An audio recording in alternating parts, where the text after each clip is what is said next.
നമസ്കാരം. പ്രവാസ ലോകത്തെ വാർത്തകളുമായി മിഡിസ്റ്റ് അവർ ആരംഭിക്കാം. പ്രധാന വാർത്തകൾ ആദ്യം. ഫലസ്തീന് ഔദ്യോഗിക അംഗീകാരം നൽകിയ അർമേനിയയുടെ നിലപാടിനെ കുവൈത്ത് സ്വാഗതം ചെയ്തു. ഫലസ്തീൻ രാജ്യം സ്ഥാപിക്കാനും പ്രാപ്തരാക്കുന്നതിനുള്ള നല്ല ചുവടുവയ്പായി ഈ അംഗീകാരത്തെ കണക്കാക്കുന്നതായി കുവൈത്ത് വിദേശകാര്യ മന്ത്രാലയം പറഞ്ഞു.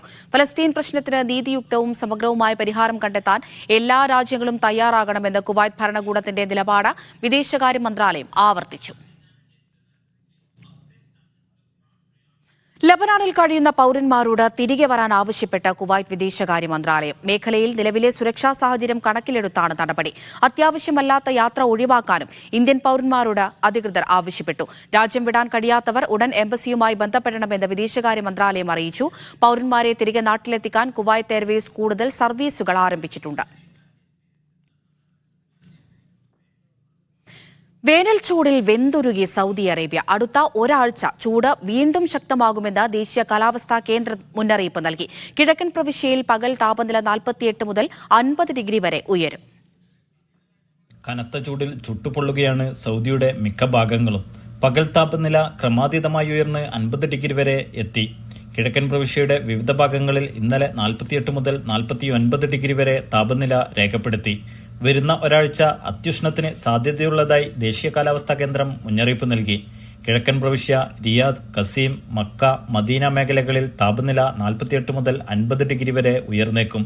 ഒപ്പം ഹ്യൂമിഡിറ്റിക്കും ഉഷ്ണക്കാറ്റിനും സാധ്യതയുള്ളതായും അറിയിപ്പ് വ്യക്തമാക്കുന്നു. അത്യുഷ്ണത്തിന് സാധ്യതയുള്ള ഉച്ചസമയത്ത് നേരിട്ട് വെയിലേൽക്കരുതെന്ന് സൗദി ആരോഗ്യ മന്ത്രാലയം പൊതുജനങ്ങൾക്ക് നിർദ്ദേശം നൽകി. 11 മുതൽ 3 മണിവരെയുള്ള സമയത്ത് പുറത്തിറങ്ങുന്നവർ കുടയോ തൊപ്പിയോ ധരിക്കണം. നിർജ്ജലീകരണം തടയാൻ വെള്ളം ധാരാളമായി കുടിക്കുവാനും ഭക്ഷണത്തിൽ പഴങ്ങളും പച്ചക്കറികളും ധാരാളമായി ഉൾപ്പെടുത്തുവാനും മന്ത്രാലയം നിർദ്ദേശിച്ചു. Naushad റിക്കൂർ, media 1, Dammam. മസ്ജിദുൽ ഹറാമിലെയും മസ്ജിദുൻ നബവിയിലെയും ജുമാ നമസ്കാരത്തിന്റെ ദൈർഘ്യം 15 മിനിറ്റാക്കി ചുരുക്കി. ചൂട് കഠിനമായതിനെ തുടർന്നാണ് നടപടി. വേനൽക്കാലം അവസാനിക്കുന്നതുവരെ പുതിയ ക്രമീകരണം തുടരും. ഹജ്ജിന് ശേഷം ഹാജിമാരിൽ പലരും മദീന സന്ദർശനത്തിലാണ്. മദീന സന്ദർശനത്തിന് ശേഷം മക്കയിലെത്തിയവർ നാട്ടിലേക്ക് മടങ്ങുന്നതുവരെ മക്കയിൽ തുടരും. അതിനാൽ ശക്തമായ തിരക്കാണ് ഇരു ഹറമുകളിലും അനുഭവപ്പെടുന്നത്. കൂടാതെ കഠിനമായ ചൂട് വിശ്വാസികളുടെ ആരോഗ്യത്തെയും ബാധിക്കുന്നു. മിക്ക ദിവസങ്ങളിലും രാവിലെ 11 മുതൽ വൈകുന്നേരം 4 മണിവരെ ശക്തമായ ചൂടാണ് ഇരു നഗരങ്ങളിലും. ഹറം പള്ളികളിലെ തിരക്ക് കാരണം ജുമുഅ നമസ്കാരത്തിനെത്തുന്ന വിശ്വാസികളിൽ പലരും പുറത്തുനിന്നാണ് ഇപ്പോൾ പ്രാർത്ഥനകളിൽ പങ്കെടുക്കുന്നത്. ഈ സാഹചര്യത്തിലാണ് ജുമുഅയുടെ ദൈർഘ്യം കുറക്കാൻ സൗദി രാജാവിന്റെ നിർദ്ദേശം. നേരത്തെ അരമണിക്കൂർ മുതൽ 45 മിനിറ്റ് വരെ എടുത്തിരുന്ന ജുമുഅ ഖുതുബ ഇനി 10 മിനിറ്റിനകം അവസാനിപ്പിക്കും. തുടർന്നുള്ള നമസ്കാരവും പരമാവധി 5 മിനിറ്റിനുള്ളിൽ തീർക്കും. കൂടാതെ ജുമുഅയുടെ ആദ്യ ബാങ്ക് വൈകിപ്പിക്കാനും രണ്ടാം ബാങ്കിനും ആദ്യ ബാങ്കിനും ഇടയിലുള്ള ഇടവേള 10 മിനിറ്റാക്കി കുറക്കാനും നിർദ്ദേശമുണ്ട്. വേനൽക്കാലം അവസാനിക്കുന്നതുവരെ ഈ രീതി തുടരുമെന്ന് ഇരുഹറം കാര്യാലയം മതകാര്യ മേധാവി ഷെയ്ഖ് അബ്ദുറഹ്മാൻ അൽ സുദൈസ് അറിയിച്ചു. വിശ്വാസികളുടെ ആരോഗ്യം സംരക്ഷിക്കുന്നതിന്റെയും കർമ്മങ്ങൾ എളുപ്പമാക്കുന്നതിന്റെയും ഭാഗമായാണ് പുതിയ ക്രമീകരണം. Gafoor Kondotty, media 1, Mecca. കഅബയുടെ താക്കോൽ സൂക്ഷിപ്പുകാരൻ doctor Saleh bin Zainul Abidin al Shaibi അന്തരിച്ചു. ഇന്ന് രാവിലെ മക്കയിലായിരുന്നു അന്ത്യം. കഅബയുടെ 109ാമത്തെ സംരക്ഷകനായിരുന്നു. പ്രവാചകൻ മുഹമ്മദ് നബിയാണ് ഷൈബി കുടുംബത്തിന് കഅബയുടെ സംരക്ഷണ ചുമതല നൽകിയത്. കുടുംബത്തിലെ മുതിർന്ന അംഗം ഇനി ചുമതല ഏറ്റെടുക്കും.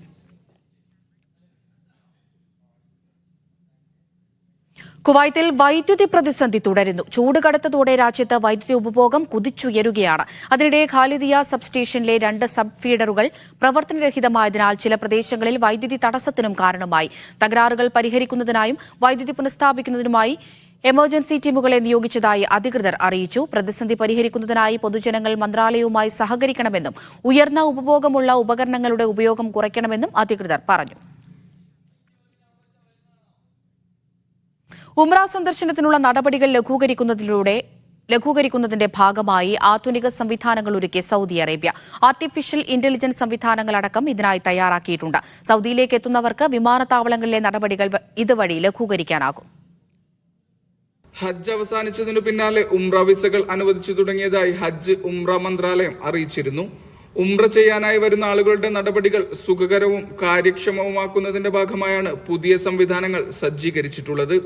സംവിധാനങ്ങൾ കാര്യക്ഷമമാക്കുന്നതിലൂടെ കൂടുതൽ തീർത്ഥാടകരെ സ്വീകരിക്കാൻ കഴിയുമെന്നാണ് പ്രതീക്ഷ. രാജ്യത്തേക്കുള്ള പ്രവേശന പോയിന്റുകൾ കേന്ദ്രീകരിച്ചാണ് SDAIA സംവിധാനങ്ങൾ സജ്ജീകരിച്ചിട്ടുള്ളത്. ഇതിലൂടെ വിമാനം, കപ്പൽ, മറ്റു വാഹനങ്ങൾ വഴി ഉംറക്കായെത്തുന്നവർക്ക് എളുപ്പത്തിൽ നടപടികൾ പൂർത്തിയാക്കാൻ സാധിക്കും.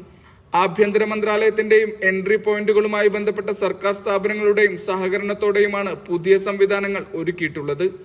മക്ക, മദീന, കിഴക്കൻ മേഖല, തബൂക്ക്, അൽ ജൗഫ്, വടക്കൻ അതിർത്തികൾ, നജ്റാൻ, ജിദ്ദ ഇസ്ലാമിക് പോർട്ട് എന്നിവിടങ്ങളിലാണ് നിലവിൽ SDAIA സംവിധാനം ഉള്ളത്. സംവിധാനങ്ങൾ നിയന്ത്രിക്കുന്നത് പ്രത്യേക പരിശീലനം നേടിയ വിദഗ്ധരാണ്. ബയോമെട്രിക് ക്യാപ്ചർ, രജിസ്ട്രേഷൻ സ്റ്റേഷനുകൾ, ബയോമെട്രിക് രജിസ്ട്രേഷൻ ഉപകരണങ്ങൾ ഘടിപ്പിച്ച മൊബൈൽ കിറ്റുകൾ എന്നിവയും സംവിധാനങ്ങളുടെ ഭാഗമായി തയ്യാറാക്കിയിട്ടുണ്ട്. പുതിയ സംവിധാനം ഉംറ തീർത്ഥാടകർക്ക് വലിയ തോതിൽ ഗുണം ചെയ്യുമെന്നാണ് കരുതുന്നത്. Mishal Cherpulassery, media 1, Riyadh. India Gulf Europe സാമ്പത്തിക ഇടനാഴി പദ്ധതിയുടെ ഭാഗമായി ഷിപ്പിംഗ് മേഖലയിലെ സഹകരണം വിപുലപ്പെടുത്താൻ ഇന്ത്യ UAE ധാരണ. ഡിജിറ്റൽ പ്ലാറ്റ്ഫോം മുഖേന ലോജിസ്റ്റിക്സ്, ചരക്കുകടത്ത് മേഖലയിൽ മികച്ച ഏകോപനം ഉറപ്പാക്കും. പശ്ചിമേഷ്യൻ സംഘർഷം പദ്ധതിക്ക് വിലങ്ങുതടിയാകരുത് എന്ന നിർദ്ദേശം G7 ഉച്ചകോടി മുന്നോട്ട് വെച്ചിരുന്നു. കസ്റ്റംസ് കണക്ടിവിറ്റി, ഏജൻസികളുടെ ക്രമീകരണം, ഇന്ത്യൻ തുറമുഖങ്ങളിൽ നിന്നുള്ള ചരക്കുകടത്തിന്റെ കാര്യക്ഷമത എന്നിവ ഉറപ്പാക്കുക എന്നതാണ് ധാരണയിലൂടെ പ്രധാനമായും ലക്ഷ്യമിടുന്നത്. ഇന്ത്യയിൽ നിന്നും പശ്ചിമേഷ്യ മുഖേന യൂറോപ്പിലേക്ക് ചരക്കുകടത്ത് എളുപ്പത്തിൽ നടപ്പാക്കാനുള്ള പദ്ധതിയിൽ UAE പോർട്ടുകൾക്ക് നിർണായക പങ്കാണുള്ളത്. ഇന്ത്യ UAE തുറമുഖങ്ങൾക്കിടയിലുള്ള ചരക്കുകടത്ത് വിവരങ്ങൾ ഡിജിറ്റൽ സാങ്കേതികതയിലൂടെ കൈമാറും. കഴിഞ്ഞ ദിവസം ചേർന്ന G7 ഉച്ചകോടി പദ്ധതിയുടെ മുന്നൊരുക്കം ശക്തമായി മുന്നോട്ട് കൊണ്ടുപോകാൻ തീരുമാനം കൈക്കൊണ്ടിരുന്നു. ഗസ യുദ്ധം ഉൾപ്പെടെ പശ്ചിമേഷ്യയിൽ തുടരുന്ന സംഘർഷം India middle east Europe corridor പദ്ധതിക്ക് തടസ്സമാകില്ലെന്ന വിലയിരുത്തലിലാണ് G7 രാജ്യങ്ങൾ. ഏറ്റവും കുറഞ്ഞ സമയത്തിനുള്ളിൽ ഇന്ത്യൻ തുറമുഖത്തു നിന്നുള്ള ഉൽപ്പന്നങ്ങൾ ജോർദാൻ ഉൾപ്പെടെ പശ്ചിമേഷ്യൻ രാജ്യങ്ങളിലേക്കും അവിടെ നിന്ന് യൂറോപ്പിലേക്കും എത്തിക്കാൻ കോറിഡോർ പദ്ധതി മുഖേന സാധിക്കും. തുറമുഖങ്ങളുടെ വിപുലീകരണവും പുതിയ തീവണ്ടിപ്പാതകളും പദ്ധതിയുടെ ഭാഗമാണ്. ഷിപ്പിംഗ്, തുറമുഖം, ഉപരിതല ഗതാഗതം, വാണിജ്യം, വ്യവസായം, കസ്റ്റംസ് എന്നീ വകുപ്പുകളിൽ നിന്നുള്ള ഇന്ത്യൻ ഉന്നത ഉദ്യോഗസ്ഥ സംഘം അടുത്തിടെ UAE-യിലെത്തി ചർച്ച നടത്തിയിരുന്നു. Media 1, Dubai. Kuwait Indian ambassador doctor Adarsh Swaika Kuwait ധനകാര്യമന്ത്രി ഡോക്ടർ അൻവർ അൽ മുദാഫുമായി കൂടിക്കാഴ്ച നടത്തി. അക്രഡിറ്റിംഗ് ബില്ലുകൾ, വ്യാപാര ഇടപാടുകൾക്കുള്ള പണമടയ്ക്കൽ, പേയ്മെന്റ് തുടങ്ങിയ നിരവധി വിഷയങ്ങൾ ഇരുവരും ചർച്ച ചെയ്തു. രാജ്യത്ത് ഇന്ത്യൻ കമ്പനികൾ നേരിടുന്ന തടസ്സങ്ങളും ചർച്ചയായതായി അധികൃതർ അറിയിച്ചു. ലോകത്തിലെ ഏറ്റവും വലിയ വിമാനത്താവളമാകാൻ ഒരുങ്ങുകയാണ് റിയാദിലെ കിങ് സൽമാൻ ഇന്റർനാഷണൽ എയർപോർട്ട്. പുതിയ വിമാനത്താവളം 2030 പ്രവർത്തനം ആരംഭിക്കുമെന്ന് വ്യോമയാന മന്ത്രാലയം അറിയിച്ചു. 6 ഭീമൻ റൺവേകൾ അടങ്ങുന്നതായിരിക്കും വിമാനത്താവളം. ഇതുവഴി 1.5 ലക്ഷം തൊഴിലവസരങ്ങൾ സൃഷ്ടിക്കും എന്നതാണ് കരുതപ്പെടുന്നത്. 23 ബില്യൺ പൗണ്ട് ചെലവിലാണ് പുതിയ വിമാനത്താവളം നിർമ്മിക്കുന്നത്. 57 ചതുരശ്ര കിലോമീറ്ററിലാണ് വിമാനത്താവളം തയ്യാറാകുന്നത്. ഇതോടൊപ്പം 12 ചതുരശ്ര കിലോമീറ്ററിൽ തയ്യാറാവുന്ന റീറ്റെയിൽ ഔട്ട്ലെറ്റുകൾ യാത്രക്കാർക്ക് പുതിയ ഷോപ്പിംഗ് അനുഭവവും നൽകും. ഫോസ്റ്റർ പാർട്ട്നേഴ്സ് എന്ന കമ്പനിയാണ് വിമാനത്താവളത്തിന്റെ നിർമ്മാണം ഏറ്റെടുത്തിട്ടുള്ളത്. കിങ് ഖാലിദ് അന്താരാഷ്ട്ര വിമാനത്താവളത്തിൽ നിലവിലുള്ള ടെർമിനലുകളുമായി പുതിയ വിമാനത്താവളം ബന്ധിപ്പിക്കാനും പദ്ധതിയുണ്ട്. പുതിയ വിമാനത്താവളത്തിൽ നിന്നും സർവീസ് നടത്താനിരിക്കുന്ന എയർലൈനുകൾ ഇതുവരെ പ്രഖ്യാപിച്ചിട്ടില്ല. വിമാനത്താവളം നിലവിൽ വരുന്നതോടെ ഏകദേശം 1.5 ലക്ഷം തൊഴിലവസരങ്ങൾ സൃഷ്ടിക്കുമെന്നാണ് പ്രതീക്ഷിക്കുന്നത്. 12 കോടിയോളം യാത്രക്കാർ പുതിയ വിമാനത്താവളം ഉപയോഗപ്പെടുത്തുമെന്നാണ് പ്രതീക്ഷ. 2050 ആകുന്നതോടെ യാത്രക്കാരുടെ എണ്ണം 18 കോടിയിലധികം വർദ്ധിക്കുമെന്നും കരുതുന്നു. വിമാന ടേക്ക് ഓഫ് കാണുന്നതിനും പ്രീ ഫ്ലൈറ്റ് പോയിന്റ് സാമ്പിൾ ചെയ്യുന്നതടക്കം നിരവധി സംവിധാനങ്ങളും ഒരുക്കിയിട്ടുണ്ട്. പുതിയ വിമാനത്താവളത്തിന്റെ വരവോടെ റിയാദിലെ ടൂറിസം മേഖലയ്ക്ക് ഊർജം പകരുകയാണ് ലക്ഷ്യം. റിയാദിനെ ലോകത്തിലെ ഏറ്റവും മികച്ച 10 നഗര സമ്പദ് വ്യവസ്ഥകളിൽ ഒന്നാക്കി മാറ്റാനും ഇതിലൂടെ ലക്ഷ്യമിടുന്നുണ്ട്. നിലവിൽ ലോകത്തിലെ ഏറ്റവും വലിയ വിമാനത്താവളങ്ങളിലൊന്ന് സൗദി അറേബ്യയിലെ ദമ്മാം എയർപോർട്ട് എന്നറിയപ്പെടുന്ന കിങ് ഫഹദ് അന്താരാഷ്ട്ര വിമാനത്താവളമാണ്. Media 1, Riyadh. അപകടങ്ങൾ ഉടനടി അറിയാൻ കെട്ടിടങ്ങളിൽ അലാറം സംവിധാനം നടപ്പിലാക്കാനൊരുങ്ങി കുവൈത്ത് ജനറൽ ഫയർഫോഴ്സ്. ഫയർഫോഴ്സ് ഡിപ്പാർട്ട്മെന്റുമായി കെട്ടിടങ്ങളിലെ ഫയർ അലാം സംവിധാനങ്ങളെ ബന്ധിപ്പിക്കുന്നതടക്കമുള്ള പദ്ധതിയാണ് ആസൂത്രണം ചെയ്യുന്നത്. അപകടങ്ങളോടും അടിയന്തര സാഹചര്യങ്ങളോടും ഇതുവഴി വേഗത്തിൽ പ്രതികരിക്കാൻ കഴിയുമെന്നാണ് കണക്കുകൂട്ടൽ. General fire force acting chief major general Khalid Abdullah ഫഹദിന്റെ നേതൃത്വത്തിലാണ് സാങ്കേതിക സംഘത്തിന് രൂപം നൽകിയത്. പാരീസ് ഒളിമ്പിക്സിന് സുരക്ഷയൊരുക്കാൻ ഫ്രാൻസും ഖത്തറും കൈകോർക്കുന്നു. ഇരു രാജ്യങ്ങളും തമ്മിലുള്ള സുരക്ഷാ കരാറിൽ ഖത്തർ ആഭ്യന്തരമന്ത്രി ഒപ്പുവെച്ചു. ഫിഫ ലോകകപ്പ് അടക്കമുള്ള അന്താരാഷ്ട്ര ടൂർണമെന്റുകളിൽ പഴുതടച്ച സുരക്ഷാ ക്രമീകരണങ്ങൾ ഒരുക്കിയ ഖത്തറിന്റെ മികവ് ലോകം കണ്ടതാണ്. പാരീസ് ഒളിമ്പിക്സിനും സുരക്ഷയൊരുക്കുന്നതിന് ഖത്തർ ഉണ്ടാകും. ഖത്തറും ഫ്രാൻസും തമ്മിലുള്ള സുരക്ഷാ കരാറിൽ ഖത്തർ ആഭ്യന്തരമന്ത്രി Sheikh Khalifa bin Hamad bin Khalifa Al Thani ഒപ്പുവെച്ചതിനു പിന്നാലെ ഇരു രാജ്യങ്ങളിലെയും ഓപ്പറേഷൻ റൂമുകൾ തമ്മിൽ ബന്ധിപ്പിക്കുന്ന നടപടികളിലേക്ക് നീങ്ങി. അത്യാധുനിക സാങ്കേതിക വിദ്യകളുടെ സഹായത്തോടെ ഖത്തറിലെയും ഫ്രാൻസിലെയും സുരക്ഷാ ഓപ്പറേഷൻസ് റൂമുകൾ ബന്ധിപ്പിച്ചതായി ഖത്തർ ആഭ്യന്തര മന്ത്രാലയം അറിയിച്ചു. പാരീസ് ഒളിമ്പിക്സിൽ പങ്കെടുക്കുന്ന ഖത്തറി സുരക്ഷാ സേനയെ മറ്റ് സേനകളുമായി ഏകോപിപ്പിച്ച് ചുമതല കാര്യക്ഷമമായി നിർവഹിക്കുന്നതിന് സഹായിക്കുകയാണ് ഇതിലൂടെ ലക്ഷ്യമിടുന്നതെന്ന് ഖത്തർ ഓപ്പറേഷൻസ് റൂം മേധാവി captain Salih Ahmed Al Kuwari പറഞ്ഞു. ഒളിമ്പിക് സുരക്ഷാ സന്നാഹങ്ങൾ ഏകോപിപ്പിക്കാൻ പ്രത്യേക സംഘത്തിനും ഖത്തർ ആഭ്യന്തര മന്ത്രാലയം രൂപം നൽകിയിട്ടുണ്ട്. Media 1 Doha. ദുബൈയിൽ ജലവിതരണ ശൃംഖല ശക്തിപ്പെടുത്താൻ നിരവധി പുതിയ പദ്ധതികൾ പ്രഖ്യാപിച്ചു. ദുബൈ ഇലക്ട്രിസിറ്റി ആൻഡ് വാട്ടർ അതോറിറ്റിയുടെ നേതൃത്വത്തിൽ ദുബൈ എൻഖലിയിൽ നിർമ്മിച്ച കൂറ്റൻ ജലസംഭരണി പ്രവർത്തനക്ഷമമായി. 28.7 കോടി ദിർഹം ചെലവിട്ടാണ് റിസർവോയറിന്റെ നിർമ്മാണം. ലുസൈലി, ഹാസ്യാൻ, ഹത്ത എന്നിവിടങ്ങളിലാണ് പുതിയ സംഭരണികൾ നിർമ്മിക്കുന്നത്. നിലവിൽ ദീവയുടെ റിസർവോയറുകളുടെ ശേഷി 101.3 ദശലക്ഷം ഇമ്പീരിയൽ ഗാലനാണ്. മുഴുവൻ ജലസംഭരണികളുടെ നിർമ്മാണം പൂർത്തിയാകുന്നതോടെ ജലസംഭരണ ശേഷി 1121.3 ദശലക്ഷം ഇമ്പീരിയൽ ഗാലനായി ഉയരും. ദുബൈയുടെ സുസ്ഥിര വികസനത്തോടൊപ്പം ജലലഭ്യതയുടെ ആവശ്യവും ഉയരുകയാണ്. ഇത് മുൻകൂട്ടി കണ്ടാണ് പുതിയ ജലസംഭരണികൾ കൂടി നിർമ്മിക്കുന്നത്. 2025 പദ്ധതി പൂർത്തിയാകുമെന്നാണ് പ്രതീക്ഷ. കുടിവെള്ളം സംഭരിക്കുന്നതിനും അടിയന്തര സാഹചര്യങ്ങളിൽ അത് വീണ്ടെടുക്കുന്നതിനുമുള്ള ലോകത്തിലെ ഇത്തരത്തിലുള്ള ഏറ്റവും വലിയ ASR പദ്ധതിയായി ഇത് മാറും. Media 1 Dubai. മറ്റുള്ളവരുടെ ബാഗേജ് വഹിക്കുമ്പോൾ മുന്നറിയിപ്പ് നൽകി ഖത്തർ ആഭ്യന്തര മന്ത്രാലയം. വിമാനത്താവളത്തിൽ പിടിക്കപ്പെട്ടാൽ ബാഗ് വഹിക്കുന്നവർക്കാകും നിയമപരമായ ഉത്തരവാദിത്തമെന്നും ഇത് യാത്രാ നടപടികളെ ബാധിച്ചേക്കാമെന്നും ഖത്തർ ആഭ്യന്തര മന്ത്രാലയം അറിയിച്ചു. ഉള്ളിലുള്ള വസ്തുക്കളുടെ വിവരങ്ങളറിയാതെ മറ്റൊരാൾ നൽകുന്ന പാക്കേജുകൾ കൈവശം വെക്കുകയോ കൊണ്ടുപോകുകയോ ചെയ്യരുതെന്ന മുന്നറിയിപ്പ് ആവർത്തിക്കുകയാണ് ഖത്തർ ആഭ്യന്തര മന്ത്രാലയം. ബാഗ് കൈവശം വെച്ചയാളാണ് അതിന്റെ പൂർണ്ണ ഉത്തരവാദിയെന്നും എന്തെങ്കിലും പ്രശ്നങ്ങൾ സംഭവിക്കുകയാണെങ്കിൽ യാത്രാ നടപടികൾ തടസ്സപ്പെടുന്നതിന്റെ നിയമപരമായ ഉത്തരവാദിത്തം ഏറ്റെടുക്കേണ്ടി വരുമെന്നും ഖത്തർ ആഭ്യന്തര മന്ത്രാലയം സോഷ്യൽ മീഡിയയിലൂടെ അറിയിച്ചു. ഇതു സംബന്ധിച്ച് മന്ത്രാലയം നേരത്തെ പലതവണ മുന്നറിയിപ്പ് നൽകിയിരുന്നു. രാജ്യത്ത് നിരോധിക്കപ്പെട്ട സാധനങ്ങൾ വിമാനത്താവളത്തിലെ പരിശോധനയിൽ ലഗേജിൽ കണ്ടെത്തുകയും മറ്റൊരാളുടെ ബാഗേജ് സഹായമനസ്കതയോടെ വഹിച്ചതാണെന്ന് ന്യായീകരിക്കുകയും ചെയ്ത നിരവധി സംഭവങ്ങളുടെ പശ്ചാത്തലത്തിലാണ് അധികൃതർ ആവർത്തിച്ച് മുന്നറിയിപ്പ് നൽകുന്നത്. ഇത്തരം ന്യായീകരണങ്ങൾ സ്വീകരിക്കില്ലെന്ന് അധികൃതർ വ്യക്തമാക്കിയിട്ടുണ്ട്. രാജ്യത്ത് കൊണ്ടുവരാൻ പാടുള്ളത് എന്തെന്നും വിലക്കുള്ളത് ഏതൊക്കെ സാധനങ്ങൾക്കാണെന്നും യാത്രക്കാർക്ക് ധാരണ വേണമെന്നും ആഭ്യന്തര മന്ത്രാലയം അറിയിച്ചു. Media 1 Doha. സംസ്ഥാന ഹജ്ജ് കമ്മിറ്റി കീഴിലെത്തിയ മലയാളി ഹാജിമാരുടെ ആദ്യ സംഘം മദീന സന്ദർശനത്തിനായി എത്തി. ഇന്ന് രാവിലെ മുതൽ വ്യത്യസ്ത സംഘങ്ങളായി ബസ്സുകളിലാണ് ഹാജിമാർ മദീനയിലേക്ക് പുറപ്പെട്ടത്. വൈകുന്നേരത്തോടെ ഹറമിലെത്തിയ വിശ്വാസികൾ മദീനയിൽ സന്ദർശനം പൂർത്തിയാക്കും. ഹജ്ജിന് ശേഷമുള്ള ഇന്ത്യൻ ഹാജിമാരുടെ മദീന സന്ദർശനത്തിനാണ് ഇന്ന് തുടക്കമായത്. 332 മലയാളി ഹാജിമാരാണ് ആദ്യ ദിനം മദീനയിൽ എത്തിയത്. രാവിലെ 7 മണിക്ക് പുറപ്പെട്ട സംഘം ഉച്ചയ്ക്ക് ശേഷം 3 മണിയോടെ മദീനയിലെത്തി. ഹജ്ജ് സർവീസ് കമ്പനികൾ ഒരുക്കിയ പ്രത്യേക ബസ്സുകളിലായിരുന്നു ഹാജിമാരെ എത്തിച്ചത്. മലയാളി തീർത്ഥാടകരെ സ്വീകരിക്കാനായി നിരവധി മലയാളി സന്നദ്ധ പ്രവർത്തകർ താമസ സ്ഥലങ്ങളിൽ എത്തിയിരുന്നു. മലയാളികൾക്ക് ജന്നത്തുൽ ബക്കിയുടെ അടുത്ത് മർക്കസിയ ഏരിയയിലാണ് താമസം. ഇനിയുള്ള ദിവസം ഹാജിമാർ മസ്ജിദ് നബവിയിൽ നമസ്കാരങ്ങളിൽ പങ്കെടുക്കും. പ്രവാചകൻ അന്ത്യവിശ്രമം കൊള്ളുന്നിടത്ത് സലാം ചൊല്ലും. റൗള ഷരീഫിലെ പ്രാർത്ഥനയ്ക്കുള്ള പെർമിറ്റുകളും ഇവർക്ക് ലഭ്യമായിട്ടുണ്ട്. മദീന സന്ദർശനത്തിന് ഇപ്പോൾ റൗളയിലേക്കുള്ള പാസൊക്കെ അവിടെ സെറ്റാണെന്ന് പിന്നെ അവിടുത്തെ ഉദ്യോഗസ്ഥർ പറഞ്ഞിട്ടുണ്ട്. അതുപോലെ തന്നെ മദീനയിലെ താമസ സൗകര്യമൊക്കെ റെഡിയാക്കിയിട്ടുണ്ട്. ഹാജിമാർ വരേണ്ട താമസം അവർക്കുള്ള സൗകര്യങ്ങളൊക്കെ റെഡിയാക്കി വെച്ചിട്ടുണ്ട് എന്ന് മദീനയിലെ ഇതുമായി ബന്ധപ്പെട്ട ഉദ്യോഗസ്ഥർ നമ്മെ അറിയിച്ചിട്ടുണ്ട്. 8 ദിവസത്തിന് ശേഷമാവും മദീനയിൽ നിന്നും ഹാജിമാർ സംഘങ്ങളായി നാട്ടിലേക്ക് മടങ്ങുക. ഇതോടൊപ്പം ആദ്യം മദീന വഴിയെത്തി ഹജ്ജ് പൂർത്തിയാക്കിയ ഇന്ത്യൻ തീർത്ഥാടകരുടെ മടക്കയാത്രയും ജിദ്ദ വഴി ആരംഭിച്ചു. 3800ഓളം തീർത്ഥാടകരാണ് ആദ്യ ദിനം വിവിധ സംസ്ഥാനങ്ങളിലേക്ക് മടങ്ങിയത്. ഹാജിമാർക്കുള്ള സംസം വെള്ളം നാട്ടിലെ എയർപോർട്ടുകളിൽ എത്തിച്ചിട്ടുണ്ട്. കനത്ത ചൂടുള്ള മദീനയിലും ഹാജിമാർക്ക് കൃത്യമായ നിർദ്ദേശം നൽകിയിട്ടുണ്ട്. മക്കയിൽ ചികിത്സയിലുള്ള ഹാജിമാർ എത്ര വൈകിയാലും ഡിസ്ചാർജിന് ശേഷമേ നാട്ടിലേക്ക് മടങ്ങൂ. KMCC, വിഖായ, ഹജ്ജ് വെൽഫെയർ ഫോറം, RSC വളണ്ടിയർമാരും ഹാജിമാരുടെ സേവനത്തിനായി മദീനയിലുണ്ടാകും. സാബിസ് സലീം, മീഡിയ 1 മക്ക. 10ാമത് അന്താരാഷ്ട്ര യോഗാ ദിനാചരണം കുവൈത്തിലെ ഇന്ത്യൻ എംബസിയിലും ആചരിച്ചു. യോഗ പരിശീലകരും നയതന്ത്ര ഉദ്യോഗസ്ഥരും പ്രവാസി ഇന്ത്യൻ സമൂഹത്തിലെ നിരവധി അംഗങ്ങളും പരിപാടിയിൽ പങ്കെടുത്തു. ബംഗഫ് തീപിടുത്തത്തിൽ ജീവൻ നഷ്ടപ്പെട്ടവർക്ക് ചടങ്ങിൽ ആദരാഞ്ജലികൾ അർപ്പിച്ചു. രാജ്യത്ത് നടന്ന യോഗ ഇവന്റിന്റെയും കർട്ടൻ റൈസർ പ്രവർത്തനങ്ങളിലും മികച്ച പ്രകടനം നടത്തിയവർക്കുള്ള പ്രശംസാപത്രങ്ങൾ ചടങ്ങിൽ ഡോക്ടർ ആദർശ് സ്വൈക്ക വിതരണം ചെയ്തു.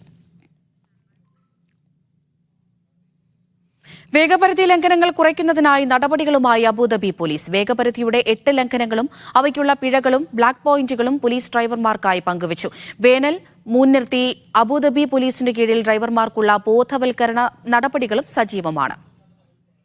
അനുവദനീയമായതിലും അധികം 20 കിലോമീറ്റർ വരെ അമിത വേഗതയിൽ സഞ്ചരിച്ചാൽ 300 ദിർഹമാണ് പിഴ.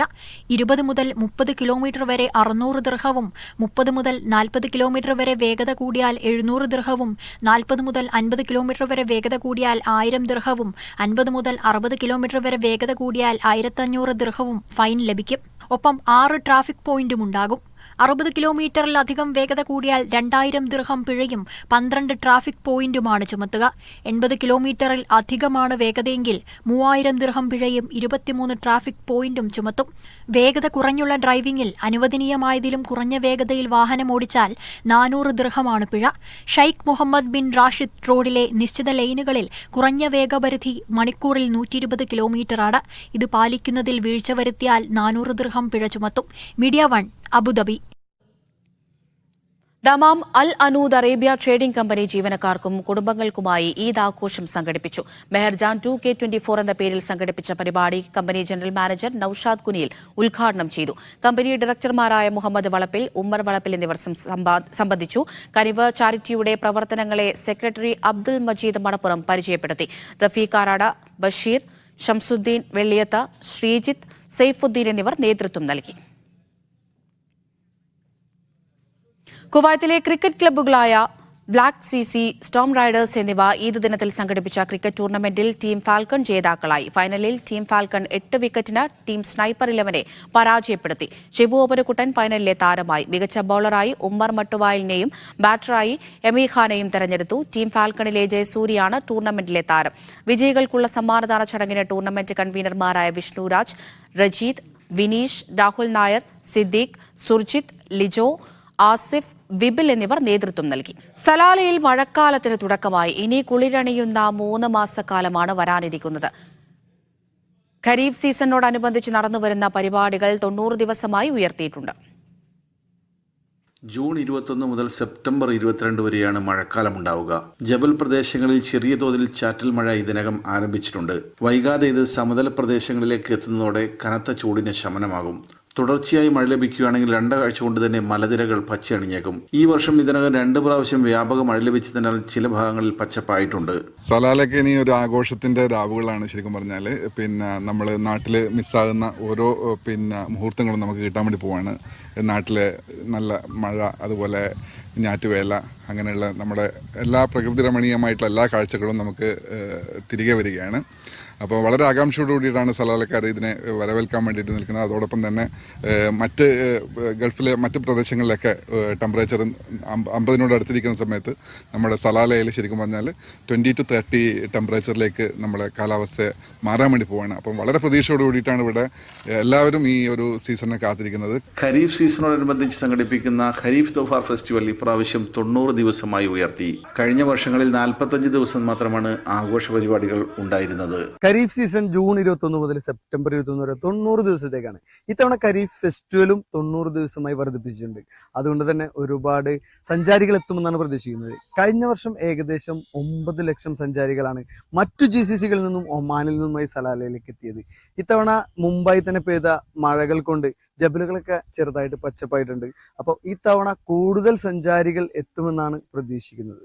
ഇക്കുറി സഞ്ചാരികളുടെ എണ്ണത്തിൽ വൻ വർധനയാണ് പ്രതീക്ഷിക്കുന്നത്. അതിനാൽ തന്നെ വിവിധ വിമാന കമ്പനികൾ GCC രാജ്യങ്ങളിലെ പ്രധാന നഗരങ്ങളിൽ നിന്ന് നേരിട്ട് സർവീസുകൾ ഇതിനകം ആരംഭിച്ചിട്ടുണ്ട്. സലാലയെ സംബന്ധിച്ചിടത്തോളം ഖരീഫ് പ്രതീക്ഷയുടെ മാസങ്ങളാണ്. ഈ പ്രാവശ്യം 90 ദിവസമാണ് ഖരീഫ്. അത് ഞങ്ങളെപ്പോലെയുള്ള കച്ചവടക്കാർക്ക് അത് പ്രതീക്ഷയുടെ മാസങ്ങളാണ്. തീർച്ചയായും ഇപ്രാവശ്യം ഒരുപാട് ആളുകൾ എത്തുമെന്ന് പ്രതീക്ഷിക്കുന്നു. ലോഫാറിലേക്ക് എത്തുന്ന അതിഥികളെ സ്വീകരിക്കാനുള്ള മുന്നൊരുക്കങ്ങൾ അതിവേഗം പുരോഗമിക്കുകയാണ്. വിവിധ മന്ത്രാലയങ്ങളുടെ നേതൃത്വത്തിൽ വിപുലമായ മുന്നൊരുക്കങ്ങളാണ് നടന്നുവരുന്നത്. ക്യാമറ പേഴ്സൺ അർഷദിനൊപ്പം KS സലാഹുദ്ദീൻ, മീഡിയ 1 സലാല. ഖത്തറിലെ പ്രമുഖ പരിസ്ഥിതി സംഘടനയായ ചാലിയാർ ദോഹയുടെ 2024-26 വർഷത്തേക്കുള്ള പുതിയ കമ്മിറ്റി നിലവിൽ വന്നു. CT സിദ്ദീഖ് ചെറുവാടിയാണ് പ്രസിഡന്റ്. സാബിഖുസ്സലാം എടവണ്ണയെ ജനറൽ സെക്രട്ടറിയായും അബ്ദുൽ അസീസ് ചെറുവണ്ടൂരിനെ ട്രഷററായും തെരഞ്ഞെടുത്തു. മസ്കത്ത് ഇന്ത്യൻ എംബസി ആഭിമുഖ്യത്തിൽ 10ാം അന്താരാഷ്ട്ര യോഗാ ദിനം ആചരിച്ചു. മസ്കത്ത് ഇന്ത്യൻ സ്കൂൾ അങ്കണത്തിൽ നടന്ന പരിപാടിയിൽ 2000-ൽ പരം ആളുകൾ പങ്കെടുത്തു. Muscat Indian embassy, Indian school Muscat എന്നിവയുടെ സഹകരണത്തോടെയാണ് യോഗാദിന പരിപാടി സംഘടിപ്പിച്ചത്. യോഗ സ്വന്തത്തിനും സമൂഹത്തിനും എന്ന തലക്കെട്ടിലായിരുന്നു ഈ വർഷത്തെ യോഗാദിനാചരണം. യോഗ ആരോഗ്യം വർദ്ധിപ്പിക്കുക മാത്രമല്ല, ഐക്യവും വളർത്തുകയും അതിലൂടെ സാമൂഹിക ഘടനയെ ശക്തിപ്പെടുത്തുകയും ചെയ്യുന്നുണ്ടെന്ന് ചടങ്ങിൽ സംസാരിച്ച അംബാസഡർ അമിത് നാരംഗ് പറഞ്ഞു. ഒമാനിലെ ഇന്ത്യൻ കമ്മ്യൂണിറ്റി അംഗങ്ങൾ, ഒമാനിലെ റെസിഡന്റ് അംബാസഡർമാർ, നയതന്ത്ര സേനാംഗങ്ങൾ, ഒമാനി പൗരന്മാർ, ഇന്ത്യൻ സ്കൂളുകളിൽ നിന്നുള്ള വിദ്യാർത്ഥികൾ എന്നിവരുൾപ്പെടെ നിരവധി പേർ പരിപാടിയിൽ പങ്കെടുത്തു. 10ാം അന്താരാഷ്ട്ര യോഗാ ദിനത്തിന് മുന്നോടിയായി മർഹബൻ യോഗ, ആരോഗ്യം, ഐക്യം, രോഗശാന്തി എന്ന പേരിൽ വിവിധ പരിപാടികൾ നടത്തിയിരുന്നു. 10ാമത് അന്തർദേശീയ യോഗാ ദിനം മസ്കറ്റ് ഇന്ത്യൻ എംബസിയുടെ ആഭിമുഖ്യത്തിൽ വിപുലമായ പരിപാടികളോടെയാണ് ആഘോഷിച്ചത്. മസ്കറ്റ് ഇന്ത്യൻ സ്കൂൾ ഗ്രൗണ്ടിൽ നടന്ന പരിപാടിയിൽ വിദേശികളും സ്വദേശികളും അടക്കം നൂറുകണക്കിന് ആളുകളാണ് എത്തിച്ചേർന്നത്. മസ്കറ്റ് ഇന്ത്യൻ സ്കൂൾ അങ്കണത്തിൽ നിന്നും ബിനുവസ് കൊട്ടാരക്കര, മീഡിയ 1. UAE-യിലെ കോൺഗ്രസ് അനുകൂല കൂട്ടായ്മയായ ഇൻകാസിന്റെ പുതിയ കേന്ദ്ര ഭാരവാഹി പട്ടികയ്ക്ക് KPCCയുടെ അംഗീകാരം. 4 വർക്കിംഗ് പ്രസിഡന്റും 6 ജനറൽ സെക്രട്ടറിയും 21 സെക്രട്ടറിമാരും അടങ്ങുന്നതാണ് പുതിയ ഭാരവാഹികൾ. സെൻട്രൽ കമ്മിറ്റി രൂപീകരിക്കാൻ KPCC ചുമതലപ്പെടുത്തിയ VP സജീന്ദ്രൻ, MM നസീർ എന്നിവർ സമർപ്പിച്ച പട്ടികയ്ക്കാണ് KPCC പ്രസിഡന്റ് K സുധാകരൻ അംഗീകാരം നൽകിയത്. പ്രസിഡന്റായി സുനിൽ അസീസിനെ നേരത്തെ തെരഞ്ഞെടുത്തിരുന്നു. യേശുശീലൻ, ഷാജി പരീദ്, നദീർ കാപ്പാട്, TA രവീന്ദ്രൻ എന്നിവരാണ് പുതിയ വർക്കിംഗ് പ്രസിഡന്റുമാർ. S Muhammad Jabir, KC Aboobacker, Sanju Pillai, Paul George Poovathil, BA Nasser, CA Biju എന്നിവരെ ജനറൽ സെക്രട്ടറിമാരായി തെരഞ്ഞെടുത്തു. ബിജു എബ്രഹാമാണ് ട്രഷറർ. 21 സെക്രട്ടറിമാരെയും 13 എക്സിക്യൂട്ടീവ് അംഗങ്ങളെയും 4 ഗ്ലോബൽ കമ്മിറ്റി അംഗങ്ങളെയും ഒപ്പം നിശ്ചയിച്ചിട്ടുണ്ട്. Media 1 Dubai. ഫലസ്തീൻ രാഷ്ട്രത്തെ അംഗീകരിക്കാനുള്ള അർമേനിയയുടെ തീരുമാനത്തെ ഒമാൻ സ്വാഗതം ചെയ്തു. ഫലസ്തീന്റെ സ്വതന്ത്ര രാഷ്ട്രം സ്ഥാപിക്കുന്നതിനുള്ള അവകാശങ്ങൾ സംരക്ഷിക്കുന്നതിനും മേഖലയിൽ ശാശ്വത സമാധാനം കൈവരിക്കുന്നതിനുമുള്ള എല്ലാ ശ്രമങ്ങളെയും പിന്തുണയ്ക്കുമെന്ന് ഒമാൻ വിദേശകാര്യ മന്ത്രാലയം അറിയിച്ചു. വെള്ളിയാഴ്ചയാണ് ഫലസ്തീൻ രാഷ്ട്രത്തെ അംഗീകരിച്ചുള്ള അർമേനിയയുടെ പ്രസ്താവന പുറത്തുവന്നത്. ഫലസ്തീൻ രാഷ്ട്രത്തെ അംഗീകരിക്കുന്ന 149ാമത് രാജ്യമാണ് അർമേനിയ. ബാൽക്കണിയിൽ നിന്നും മറ്റും കുട്ടികൾ താഴേക്ക് വീണ് മരിക്കുന്ന അപകടങ്ങൾ ഒഴിവാക്കാൻ ജാഗ്രത വേണമെന്ന് അബുദാബി സിവിൽ ഡിഫൻസ്. കുട്ടികൾ ഗോവണി കയറുന്നത് ഒഴിവാക്കാൻ ബേബി ഗേറ്റുകൾ സ്ഥാപിക്കണമെന്ന് അധികൃതർ നിർദ്ദേശിച്ചു. ബാൽക്കണിയിൽ നിന്ന് കുട്ടികൾ താഴേക്ക് വീണ് മരിക്കുന്ന അപകടങ്ങൾ പെരുകുന്ന സാഹചര്യത്തിലാണ് സിവിൽ ഡിഫൻസിന്റെ നിർദ്ദേശം. കുട്ടികൾ അപകടകരമായി കളിക്കുന്ന വീഡിയോ പങ്കുവച്ചുകൊണ്ടാണ് സിവിൽ ഡിഫൻസ് മുന്നറിയിപ്പ് നൽകുന്നത്. കുട്ടികൾ ഗോവണികൾ കയറുന്നത് ഒഴിവാക്കാൻ കുട്ടികൾക്ക് സംരക്ഷണം നൽകുന്ന, അവർക്ക് കയറാൻ സാധിക്കാത്ത ഗേറ്റുകളാണ് സ്ഥാപിക്കേണ്ടതെന്ന് നിർദ്ദേശത്തിൽ പറയുന്നു. ബാൽക്കണിക്ക് സമീപം കുട്ടികൾ കയറി നിൽക്കാൻ സാധ്യതയുള്ള ഫർണിച്ചറുകൾ സൂക്ഷിക്കരുതെന്നും അധികൃതർ വീഡിയോയിൽ മുന്നറിയിപ്പ് നൽകുന്നുണ്ട്. Media 1 Abu Dhabi. മലയാളി ഉണർന്ന് പ്രവർത്തിക്കുന്നതും കൂടുതൽ വായിക്കുന്നതും നാട് വിട്ട് പുറത്തുപോയാലാണെന്ന് കേന്ദ്ര സാഹിത്യ അക്കാദമി അവാർഡ് ജേതാവും എഴുത്തുകാരനുമായ KP രാമനുണ്ണി. വായനാ ദിനത്തോടനുബന്ധിച്ച് പ്രവാസി വെൽഫെയർ ഖത്തറിൽ സംഘടിപ്പിച്ച പുതിയ കാലത്തെ വായനകൾ എന്ന വിഷയം അവതരിപ്പിച്ച് സംസാരിക്കുകയായിരുന്നു അദ്ദേഹം. പ്രവാസി വെൽഫെയർ സംസ്ഥാന പ്രസിഡന്റ് R ചന്ദ്രമോഹൻ ആമുഖ പ്രഭാഷണം നടത്തി. Vice president Anees Mala, MT Nilambur എന്നിവർ സംസാരിച്ചു. തൃശൂർ അണ്ടത്തോട് പ്രവാസി അസോസിയേഷൻ ഖത്തർ ബലിപെരുന്നാളിന് ഈദ് ഈശലും ലോഗോ പ്രകാശനവും സംഘടിപ്പിച്ചു. APAQ-വിന്റെ പുതിയ logo Ali Kalathingal media coordinator നിഷാദിന് കൈമാറി പ്രകാശനം ചെയ്തു. ജനറൽ സെക്രട്ടറി എബി അലി സ്വാഗതം പറഞ്ഞു. പ്രസിഡന്റ് അൽ ജാബിർ റാഫത്ത് അധ്യക്ഷത വഹിച്ചു. വിവിധ ഗൾഫ് നഗരങ്ങളിലെ താപനില. കുവൈറ്റ് സിറ്റി കുറഞ്ഞ താപനില 38 ഡിഗ്രി സെൽഷ്യസ്, കൂടിയ താപനില 49 ഡിഗ്രി സെൽഷ്യസ്. ദോഹ കുറഞ്ഞ താപനില 26 ഡിഗ്രി സെൽഷ്യസ്, കൂടിയ താപനില 47 ഡിഗ്രി സെൽഷ്യസ്. മനാമ കുറഞ്ഞ താപനില 29 ഡിഗ്രി സെൽഷ്യസ്, കൂടിയ താപനില 45 ഡിഗ്രി സെൽഷ്യസ്. വിനിമയ നിരക്ക്. സൗദി റിയാൽ 22 രൂപ 26 പൈസ, UAE ദിർഹം 22 രൂപ 75 പൈസ, ഖത്തർ റിയാൽ 22 രൂപ 96 പൈസ, ഒമാനി റിയാൽ 217 രൂപ 31 പൈസ, കുവൈറ്റ് ദിനാർ 273 രൂപ 41 പൈസ, ബഹ്റൈൻ ദിനാർ 222 രൂപ 39 പൈസ.